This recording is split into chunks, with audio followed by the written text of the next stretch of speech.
Yeah, I think the movement from you know pre-awakening to awakening is kind of like the movement from a symmetrical state of perception or consciousness to a more symmetrical state of consciousness. If you look at like good art and like even a good physique or bodybuilder, whatever is pleasing to look at, even just like your face. Aesthetic people have more symmetrical face, and like good art and good music have like really balanced and symmetrical harmonies and just things like that. And same with consciousness, I think.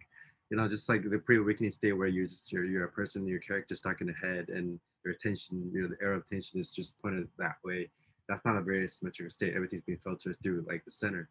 And then once you started to construct the center, and then more and more and more, and at the end where everything's just aware of itself, like a sensations, like you sort of like if sight, sound, and the body sensations and emotions and thoughts, they're all just being rendered as sensate experiences happening by itself, exactly where they are.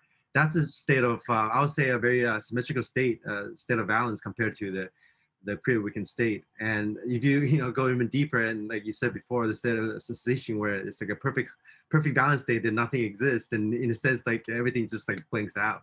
So it's almost like and then like the universe is like perceiving itself so much so that it just blinks out. Kind of like how like you put like, I don't know how to describe it, but if you put like two mirrors or something like that against each other, you just get into like this like the sound like bounces off each other at the end. It just kind of explodes, kind of like that.